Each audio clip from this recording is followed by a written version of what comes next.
So coming off of the previous chapter, we saw Shoto being able to use his own flash fire fist and hit Dobby with a phosphor attack. And that's kind of where it ended, and picking up on this chapter, we're seeing a flashback to the student dormitory before this big final battle started, and Shoto's talking to Izuku about the very battle at hand, because Izuku is, kind of worried about Shoto taking on Dobby, and Shoto's like, no need to worry about me, I made my decision. Father won't be able to keep his promise, but that'll be his punishment. I guess he's referring back to, I think, chapter 303, when Endeavor was in the hospital with Shoto, and they were talking to Hawks and Best Jeanist, and I guess Endeavor was basically saying like, hey, I promised to take down Dobby, and as we see in this case, he's not going to be able to do that because Shoto will be the one doing that, because Endeavor is included in the team helping to take down All For One. But I guess in his own little way, he is helping by instructing Shoto to go after him individually, also supplying him with his sidekicks, so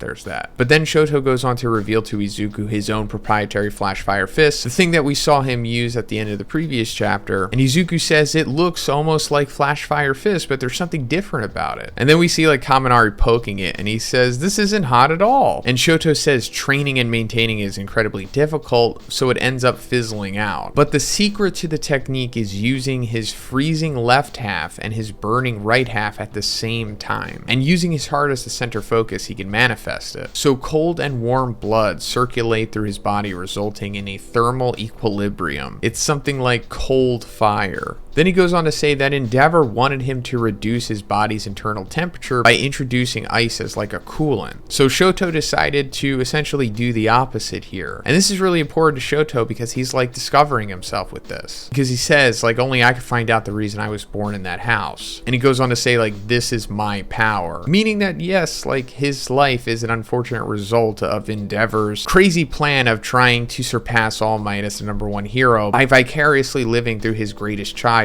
But he's been trying to break away from that and develop his own identity, and with this he has done that. And this is like one of Shoto's big final character arcs, something that he's been struggling with essentially the entire series. And since this is the final arc, this is the time where this is going to be blossoming. By the way guys, if you'd like my Hero review videos, please subscribe if you haven't already. A lot of you consistently watch them, but you don't subscribe, so maybe you just need to be reminded, so here you go.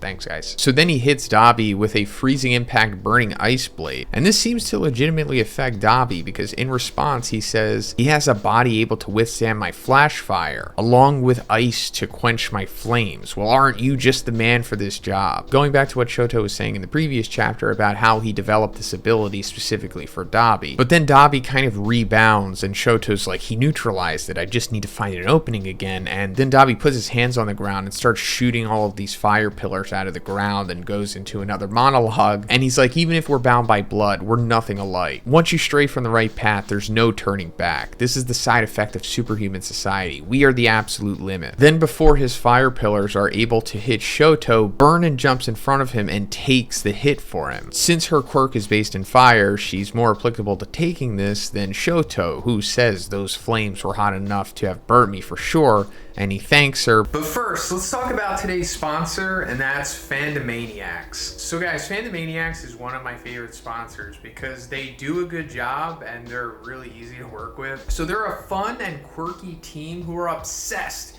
in creating things that you are obsessed with. They're the perfect place to find apparel and merch based on your favorite TV shows, movies, and games. And since this is a battle anime and manga channel, they have tons of battle anime and manga stuff, such as this sweet My Hero Friends shirt. I love this shirt because it's like so cool, and I guarantee that you're going to impress all the people that you want to impress in your life if you wear this yourself. Also have this sweet Todoroki shirt, and it has an awesome decal on the back. They also have so much more great stuff on the site, guys. Please check it out for yourself. So guys, if you want some of this sweet merch for yourself that I promise is gonna look great on you, check the link in the description and also use code ZONE10 for 10% off. Thanks, guys. Then we go into an inner monologue with Shoto, and he says, "My blood, my past. It was a lonely existence with almost nothing to look back on or forward to. But by the time I finally understood that it wasn't the case, everyone seemed like they were always so far ahead of me, when in reality, they were always beside me. Every member from Class A was there for me. They always gave me a place to feel safe." And then he remembers back to that interview practice that Mount Lady was giving everyone, I think in chapter 241, when she said, "Your ultimate moves symbolize you. It's through those moves that people learn what you're capable of." So I guess this is the other character arc that Shoto is going to be having in this chapter. Finally coming full circle, and I guess him fully understanding who he is as a person finally. Not only through his abilities and birthright, but also just as a person and the relationships that he's developed, which shows how far he's come since the beginning of the series when he was very cold and standoffish and maybe felt that he was going to have to live this lonely life. So yeah, this is kind of like friendship power up, but at the same time, you know, we've seen this many times before in many different series, even in the whole inner monologue with him like seeing his friends in like a dark hallway or something. But I would say it makes more sense for Shoto, if anyone, to have this enlightenment, because it has been like a big aspect of his character, and this was like the final push that he needed to go into his ultimate attack, which we're going to see in the final moments of this chapter here, where he goes on to tell Dobby that there is turning back, even if it is by force. This is in reference to what Dobby said earlier when he was like, once you stray from the right path, there's no turning back. Further showing the dichotomy of the brothers here. And as he's connecting his ultimate attack with Dobby, he says, "So please, just stop all of this." And then he hits him with the Great Arctic Tsunami. And this is like a massive attack that seems to be affecting like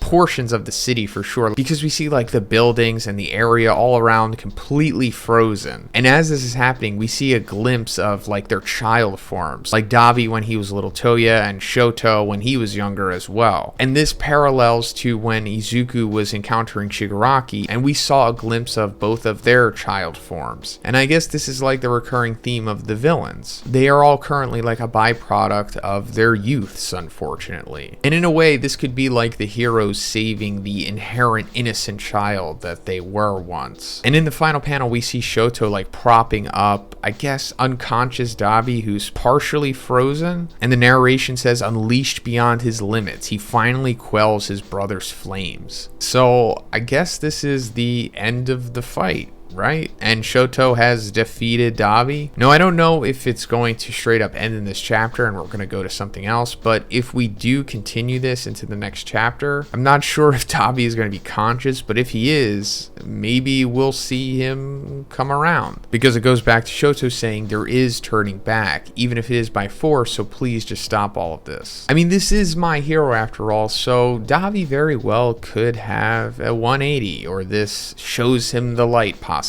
Even though it seemed like Dobby was destined to die, or he was just on this crazy death path, because he is completely unhinged at this point and his body is wrecked. Like, he looks like a Titan from Attack on Titan. But maybe this was enough to snap him out of it and make him realize, like, hey, you know what? I can change at this point. Maybe it isn't too late. But we'll see what happens with that. Let me know what you think about this chapter in the comments, guys. And if you like the video, please give it a like and please subscribe if you haven't already. Have a great day, and I'll see you in the next one.